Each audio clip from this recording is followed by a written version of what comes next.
하나님의 은혜가 가득한 날입니다. 예수님의 핏값으로 백야목 교회를 세워주시고 13번째 생일을 맞이하는 축복된 날입니다. 하나님께서 많은 영혼을 구원하게 하시고 세계 열방의 선교를 위해 쓰임받게 하시고 또 10층짜리 아름다운 예배당도 허락해 주셨습니다. 이런 믿음의 동력을 충성스럽게 감당해 오신 분들을 오늘 또 임직하며 축복하는 날, 우리 하나님이 영광 받으시기를 원합니다. 하나님이 사랑하셔서 충성하였을 뿐인데 더 많은 일을 맡기시는 귀한 날이 임직식이죠. 또한 이분들을 보면서 우리도 더 큰 믿음과 사랑으로 하나님께 쓰임받는 자가 되고 다음에 또 임직받는 자가 되기를 원하는 소망과 기대를 가질 수 있는 은혜의 날이기도 합니다. 이런 은혜를 주신 하나님께 영광을 올려드립니다. 할렐루야.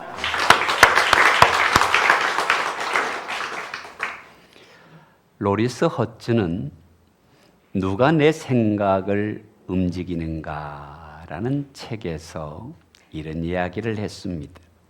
사람은 매일 수백 가지에 이르는 결정을 하는데 아주 작은 음식에 관한 결정도 평균적으로 98번 정도 생각을 하고 고민을 한다. 이런 것들이 작은 것이고 미미한 것일지 몰라도 매일의 선택을 따라서 우리의 인생의 방향이 달라진다. 그러면서 무엇이 올바른 선택일까라고 묻고 있습니다. 오늘 성경은 우리 인생들이 어떤 선택을 해야 할지를 보여주는데요. 먼저는 이스라엘 회중의 요청에 대하여 상고해 보십시다. 솔로몬이 죽자 르호보암이 왕이 되고 르호보암은 백성 앞에 나아갔을 때에 백성들이 왕을 향하여 요청을 합니다. 그것은 세금을 좀 줄여주시고 노역을 좀 줄여달라는 요청이었습니다. 그것이 오늘 본문 3절과 4절에 나오는데 왕의 아버지가 우리에게 시킨 고역과 매우 무거운 멍에를 가볍게 하소서 그리하면 우리가 왕을 섬기겠나이다. 왕이지만 회중이 원하니 이 르호보암 마음속에 고민이 생깁니다. 3일간의 시간을 요청하고 주변에 있는 분들과 상의를 하지요. 먼저는 선대왕의 원로들과 자문을 받을 때 그들은 백성들의 아픔을 들어주는 것이 좋겠습니다. 40년 동안 수십 년의 노역과 대공사를 하면서 백성들의 인생이 고달팠을 것으로 이해가 됩니다. 라는 자문을 하지요. 왕의 또래들에게 물으니까 무슨 말입니까? 그들이 지금 편해가지고 헛소리를 하니까 더 많은 세금을 매기고 채찍질을 합시다. 여러분, 누구의 자문이 옳은가요? 우리는 누가 옳은지를 압니다. 그럼에도 르호보암은 원로들의 자문을 거절합니다. 왜냐? 내가 듣고 싶은 소리가 아니었습니다. 자신이 듣고 싶은 소리를 하는 소년들의 말을 듣고 그가 다른 결정을 합니다. 여러분, 흰머리는 지혜의 상징입니다. 원로들은 수십 년간 하나님 안에 함께 섬겨왔던 사람들입니다. 하나님께서 그들을 통해 하나님의 뜻을 말씀하고 있을 수도 있는데 르호보암은 들어야 할 얘기는 안 듣고 안 들어야 될 얘기는 듣고 있는 것을 봅니다. 왜 그럴까요? 내 생각과 다르기 때문에 그렇습니다. 여러분, 가끔 우리는 하나님 앞에서 성령님의 음성을 들어야 하는데 내 감정의 소리가 들릴 때가 있습니다. 우리는 하나님의 인도하심에 민감해야 하는데 환경이 눈에 보일 때가 있습니다. 문제는 자문이 없는 것이 아니라 권면하는 것이 없는 것이 아니라 선택을 내가 하는 것인데 올바른 선택을 해야 합니다.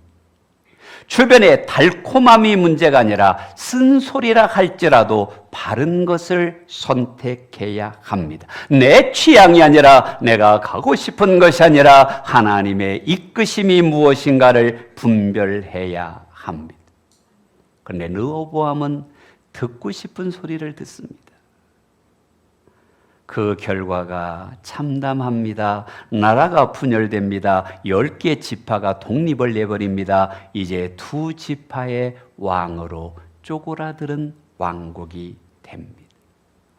한 사람의 선택과 결정이 민족의 역사를 바꾸고 나라의 운명을 바꾼 것을 볼 수 있지 않습니까?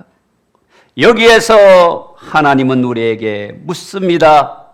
누구의 말을 들어야 하느냐?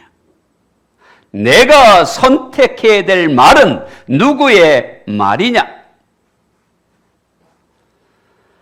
사랑하는 성도 여러분, 오늘도 우리는 많은 말을 듣습니다. 많은 사람의 이야기를 듣습니다. 수많은 길이 있는 것처럼 보입니다만은 들어야 할 말을 듣고 나아가시고 버려야 할 말을 버릴 줄 아는 결단과 용기가 있게 되시기를 바랍니다. 아멘. 할렐루야. 아멘.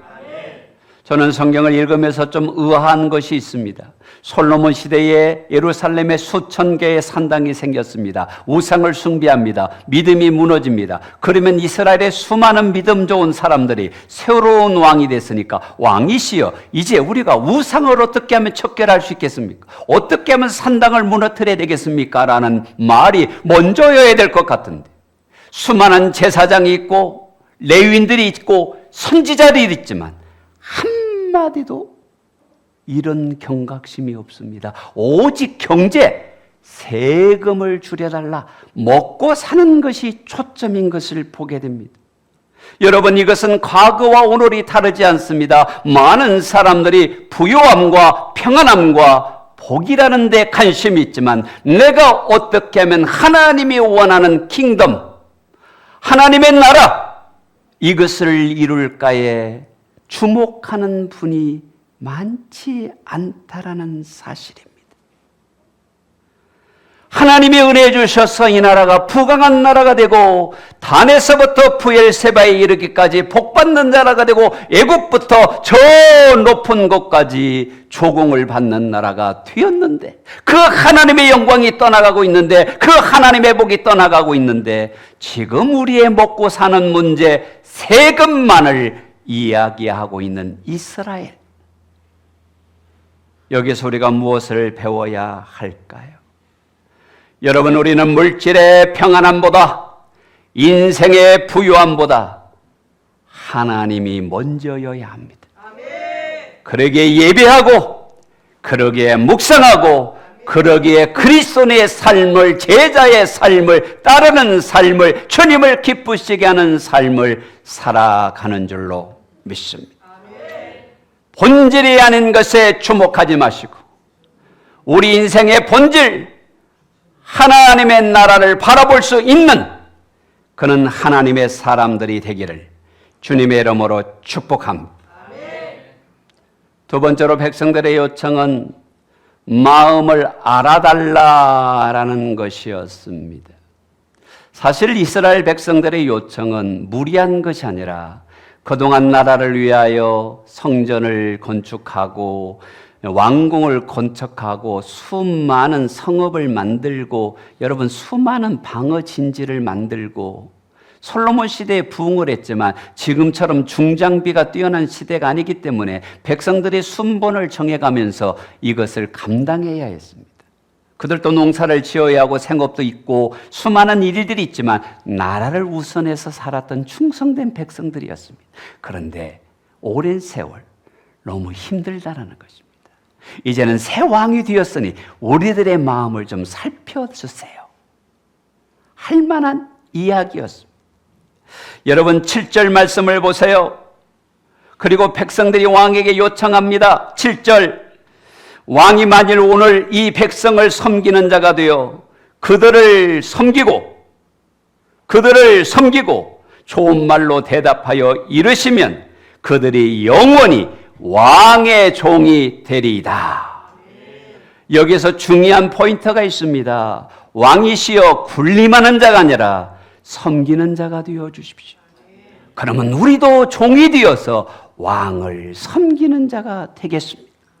이것은 신약 성경에 남에게 대접받고자 하는 대로 너도 남을 대접하라는 주님의 말씀을 깨닫게 합니다. 왕이시여 이제는 우리를 위하여 섬기는 왕이 되어 주십시오. 사실 우리는 이 사랑을 가르쳐 은사적 사랑이라는 표현을 씁니다. 먼저 사랑을 받았기에 사랑을 준다는 것입니다. 예수님이 우리가 죄인 되었을 때 찾아오셔서 십자가에 죽으셨고 그 사랑이 우리를 부르고 계시기 때문에 내가 주를 위해 헌신하는 것입니다. 주를 사랑하는 것입니다. 원수된 나를 사랑하셔서 자녀되게 하셨기 때문에 내가 잘나서 봉사하는 것이 아니라 내가 무엇을 했기 때문이 아니라 은혜로 선택받았기 때문에 하나님을 사랑하는 것입니다. 르호보암이 특별해서 왕이 된 것이 아니라 하나님이 세워주셨기 때문에 섬기는 자가 되어달라는 것입니다. 섬기는 삶, 주님의 삶이지. 백성들의 마음을 살피는 것, 리더의 덕목입니다. 근데 우리들은 사람의 마음에 민감하지 못합니다. 이런 얘기가 있지요. 친정어머니들이 딸을 사랑하는 거 특별한 일입니까? 당연한 일입니까? 당연한 일입니다. 근데 결혼하더니 사위가 딸에게 잘해주고 선물해주고 빨래해주고 설거지해주고 감동이 전혀 없으신 것 같은 그런 모습을 보면 어찌 그렇게 그 사이가 이쁜지. 근데 내 아들이 결혼을 했는데 이놈의 아들이 설거지해주고 청소해주고 빨래해주고 픽업해주고 애들 기저귀 다 갈아주는 걸 보면은 왠지 못마땅해. 내 딸한테 사회가 잘해주는 건 감동이 되는데 내 아들놈이 며느리한테 그렇게 하는 거는 이해가 안 될 때가 있는 것 같아. 다른 얘기를 해봅시다. 아침에 출근하는 남편이 막 집안을 보니까 어수선해요. 애들 씻기랴, 가방 챙기랴, 먹이랴, 야 밥 먹어라, 가방 매라 하는데 남편이 넥타이를 떡 3개 들고 오더니 여보, 이 3개 중에 어느 게 오늘 제일 잘 어울려? 그렇게 물었어요. 그러니까 부인이 뭐라, 그런 거는 좀 알아서 하소. 지금 눈에 보이는 게 없어. 지금 애들 챙기라 정신없어 죽겠는데 알아하지 뭐하노구만. 남편이 삐졌어. 왜 그랬을까요? 지금 남편도 사람에게 3가지 마음이 있거든요. 아이의 마음이 있고 부모의 마음이 있고 성인의 마음이 있어요. 내가 지금 선택장애가 왔어. 부인한테 사랑받고 싶은 아이의 마음이야. 근데 아내가 부모의 마음으로 몰락하는 거예요. 성인이니까 알아서 하라는 거예요. 마음을 몰라. 반대 얘기가 있습니다. 한 주부가 미장원을 갔습니다. 가을바람이 부니까 왠지 센치에 서서 긴 머리를 단발로 탁 자르고 기분 좋게 집에 와서 저녁에 퇴근한 남편 앞에 탁 서서 여보 나 뭐 변한 거 없어? 남편이 tum에 머리 잘랐네. 내가 긴 머리 좋아하는 거 알면서 누구 허락받고 잘랐노? 부인이 빈정이 상했습니다. 들어가는 남편 뒤통수에다 대고 니는 누구 허락받고 대머리 됐노? 그랬다는 얘기입니다. 인정받고 싶어 하는 것은 어린아이 마음입니다. 그런데 최고의 마음은 배려하는 마음입니다. 성인 대 성인의 마음입니다. 이스라엘 백성은 왕에게 배려받고 싶었습니다. 존중받고 싶었습니다. 형편을 헤아려 달라는 것입니다. 이 말씀을 적용해 보세요. 내 아내는 나에게 무엇을 배려받고 싶을까? 내 남편은 나에게 어떤 배려를 받고 싶을까? 내 자녀들은 나를 향해서 어떤 기대를 하고 있을까? 하나님은 나를 통해서 어떤 섬김을 받기를 원하실까? 이것이 우리의 마음이어야 됩니다. 나를 알아주었으면, 내 형편을 알아주었으면 이라고 하는 것은 어린아이의 마음이고, 내가 어떻게 하면 내 이웃을, 내 공동체를, 우리 주님을 기쁘게 할까 하는 것은 성숙한 신앙의 모습인 것이지. 어린아이를 버리고 성숙한 믿음의 지경에 이릅시다. 이런 은사적 사랑을 가진 사람들의 대화 기법이 세 가지가 있다고 합니다. 첫째가 뭐냐면 이해한다, 두 번째는 수용한다, 세 번째는 내가 뭘 도와줄 거라고 묻는 것입니다. 같이 해보십시다. 이해합니다. 수용합니다. 뭘 도와드릴까요? 이런 멋진 사람들 되시기를 바랍니다. 그런데 아무리 성인의 마음을 가져도, 성숙한 마음을 가져도 아침 저녁으로 변하는 게 사람의 마음인지라. 여러분, 사람은 사랑할 존재지 믿을 존재가 아닙니다. 여러분의 남편 신뢰할 존재가 아니라 사랑하고 섬길 존재고, 여러분의 아내 바람결의 마음이 바뀌는 존재입니다. 변하지 않는 분은 우리 하나님밖에 없어. 우리 예수님 뭐라고 합니까? 그래 나는 안다. 수고하고 무거운 짐진 자들아 다 내게로 나오라. 내가 너희를 쉬게 하리라. 눈먼 자가 오니 고쳐주시고, 바다와 바람도 잠잠케 해주시고, 배고프니 먹을 것 주시고, 그들의 마음이 아프니 고쳐주시는 분이 우리 주님 아닙니까? 그런데 왕은 어리석습니다. 14절을 보세요. 나는 너희의 멍에를 더욱 무겁게 할지라. 내 아버지는 채찍으로 너를 징계하였으나 나는 전갈 채찍으로 너희를 징치하리라. 무서운 말입니다. 여러분, 전갈 채찍이라는 말은 전갈의 꼬리가 얼마나 날카롭습니까? 채찍 끝에 쇳덩어리를 달아서 채찍한다는 말입니다. 더 피를 흘리게 하겠다. 더 많은 세금을 걷게 하겠다. 더 많이 노력해야 된다. 예수님이 맞은 채찍이 전갈 채찍입니다. 살점이 뜯어진다는 말입니다. 너의 멍에를 더 무겁게 해서 살점을 뜯어내겠다. 무슨 말이죠? 왕이 해서는 안 되는 말입니다. 오만방자한 말입니다. 제왕이 갖추어야 될 덕목이 아닙니다. 제왕은 섬기는 자입니다. 믿음의 사람은 섬기는 자입니다. 주님이 왕이 되거든 덕목을 하나 말씀하셨는데, 신명기에서 이렇게 말씀하셨습니다. 그리하면 그의 마음이 형제 위에 교만하지 아니하고, 굴림하지 아니하고, 오만하지 아니하고. 여러분, 자루나 우두나 치우치지 아니하고 말씀 안에 있으면 왕위의 날이 장구하리라는 거예요. 근데 르호보암이 교만했어요. 오만했어요. 군림하려고 했어요. 이 교만이 이스라엘 역사에 분리의 비극을 가져온 것입니다. 섬기는 모습이 주님 닮은 모습입니다. 섬기는 모습이 예수님 따라가는 모습입니다. 세 번째로, 진짜 중요한 것은 누구에게 진짜로 물어야 하는가, 진짜 누구에게 물어야 하는가입니다. 르호보암은요, 원로들에게 물었습니다. 소년들에게도 물었습니다. 그런데 성경 그 어디에도 하나님께 물었다라는 말이 없습니다. 기도하는 시간이 없습니다. 엎드린 적이 없습니다. 하나님의 뜻이 무엇입니까? 묻지 않습니다. 여러분, 3일간의 시간이 주어졌으면 그 3일간 동안 하나님과 상의했다면 이스라엘의 역사는 달라졌을 거예요. 분열되지 않을 수도 있을 거고, 회개했다면 하나님의 은혜를 입을 수도 있었을 거예요. 근데 이상한 일입니다. 한 번도 하나님께 안 물어. 하나님이 이렇게 말하죠. 지혜가 필요한 때잖아요. 야고보서 1장 5절에 뭐라고 말합니까? 지혜가 부족한 자가 있느냐. 후히 주시고 꾸짖지 않으시는 하나님께 구하라. 그러면 살 길을 주리라. 지혜를 주리라. 열어주리라. 아멘? 충분한 시간이 있는데 묻지 않았어.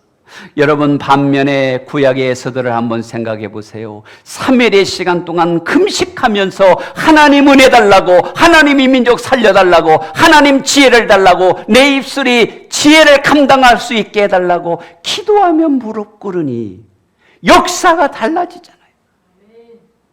동일한 상황 속에서 어떤 사람은 기도하며 하나님의 은혜를 구하고, 어떤 사람은 자기 듣고 싶은 소리를 듣고 하나님 앞에 무릎 꿇지 않습니다. 가끔 우리가요, 그런 때가 있어요. 감정이 경랑이 일고 매서운 풍파가 불 때가 있습니다. 막 짜증이 날 때가 있습니다. 그럴 때 성경은 이렇게 말합니다. 시험을 참는 자가 복이 있나니 생명의 면류관을 얻느니라. 감정의 소리를 들어야 합니까? 시험을 참은 것이 생명의 면류관을 얻는다는 말씀을 들어야 합니까? 우리 일상에 분주한 일이 생겨서 몸과 예배와 사역과 충돌할 때가 있습니다. 그럴 때 분주함이 내 눈에 보이는지 먼저 그 나라와 그 일을 구하라. 그러면 이 모든 것을 너에게 더하시리라는 우선순위를 쫓아갈 것인지, 내가 선택하고 내가 결정하고 내가 살아가고 내가 열매 맺는 것이라는 것입니다. 미국이 낳은 세계적인 인물 가운데 제인 애덤스라는 분이 있습니다. 그는 부유한 집안의 딸로 성장했는데 공부도 잘해서 의과대학에 입학을 했는데 그만 척추의 병이 생겼습니다. 불치의 병이었습니다. 아픔을 안고 런던에 여행을 갔다가 그곳에서 우연히 빈민구를 보게 됩니다. 가난한 아이들, 그들을 위해서 땀 흘리고 수고하는 봉사자를 보면서 이분이 감동을 받았습니다. 내가 얼마나 살지 모르지만 내가 이 연약함 가운데 할 수 있는 마지막 사명이 이것이다. 정말 열심히 섬겼는데 놀라운 것은 75세까지 건강하게 사명을 감당했습니다. 다가소, 가출 소녀를 돌보는 숙소, 가르치고 섬기는 빈민의 삶을 살았습니다. 그것이 힐하우스입니다. 그분이 1931년에 노벨 평화상을 받았습니다. 절망의 순간에 사명을 깨닫는 순간, 그는 역사에 위대한 족적을 남기는 하나님의 사람이 되었다라는 말입니다. 경랑이 일어날 때, 욕심이 일어날 때, 내가 듣고 싶은 소리가 들릴 때, 그럴 때 여러분 성령님께 민감하게 되시기를 바랍니다. 하나님의 음성을 들을 수 있는 자가 되시기를 바랍니다. 그런 대표적인 삶을 살았던 분이 르호보암의 할아버지 다윗입니다. 그는 내가 올라가리까 말이까 늘 물었습니다. 하나님의 뜻이 무엇인가 늘 물었습니다. 그때 하나님이 모든 대적을 무너뜨려 주셨습니다. 다윗의 집은 흥하고 사울의 집은 약해져 갑니다. 하나님의 음성을 듣지 않는 르호보암, 그의 집은 약해지고 다른 지파들은 강해집니다. 이것이 역사에서 보여주는 하나님의 교훈인 것입니다. 성도 여러분, 우리는 기억해야 합니다.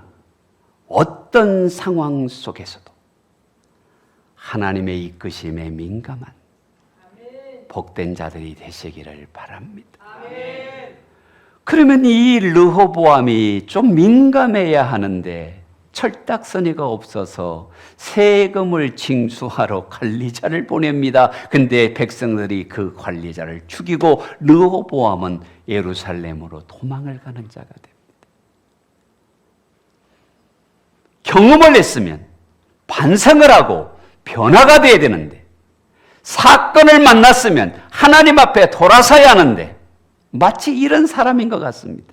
술을 좋아하는 사람이 하나 걱정하는 게 있습니다. 알딸딸하면서 기분 좋지만 내가 오늘 음주운전 걸리지 않고 집에 가야 될 텐데, 그래서 샛길로 갔는데 요즘은 샛길이 더 잔속을 잘해요, 그죠? 그래서 다 걸렸어. 이 사람 마음속에 오늘부로 술 끊어야지 하면 그나마 괜찮으니까. 근데 뭐라 하냐? 에이, 재수가 더럽게 없네. 그러면 그 사람 변화가 있을까요? 그 다음에도 또 걸릴까요? 여러분, 우리 인생에서 성령님이 깨달음을 주시면 반복하는 실수가 아니라, 반복하는 죄가 아니라 이제로 은혜로 나아가게 되시기를 바랍니다. 그 모든 것들이 충분해도 하나님 앞에 엎드리는 시간보다 더 중요한 것은 없기에, 하나님의 인도하심을 깨닫는 것보다 더 중요한 것은 없기에 하나님의 뜻을 물을 수 있는 우리가 되기를 바랍니다. 여러분, 세계 평화를 지키는 단체가 유엔입니다. 그 중에 가장 중요한 의사결정기구가 유엔 안전보장이사회입니다. 우리 한국의 6.25 전쟁이 발발했을 때에 그곳에서 유엔군 파병을 결정했기에 한국이라는 나라가 존재하고 있습니다. 이것을 투표하는 철저함이 수십 년 동안 있었는데요. 너무 오래되어서 교체하려고 교체 공사 중에 이 철저함을 열었는데 그 안에 놀라운 글귀가 있었습니다. 폴 안토니오의 글입니다. 안전보장이사회에서 이루어지는 모든 결정이 창조주 하나님의 뜻에 합당한 결정이 되어 우리 역사의 올바른 주님의 뜻이 이루어지기를 기도합니다. 아멘. 이게 유엔 안전보장이사회의 투표함 속에 감춰진 글귀였습니다. 기가 막힌 신앙입니다. 우리는 인생의 수많은 소리를 듣습니다. 그러나 말씀이 우선이고 하나님의 뜻이 우선이고 하나님의 인도하심이 우선이 될 때 하나님의 영광을 드러내는 은혜의 삶을 살게 될 줄로 믿기에 누구의 음성을 들을 것인가 결단하는 이 시간 되기를 주님의 이름으로 축복합니다.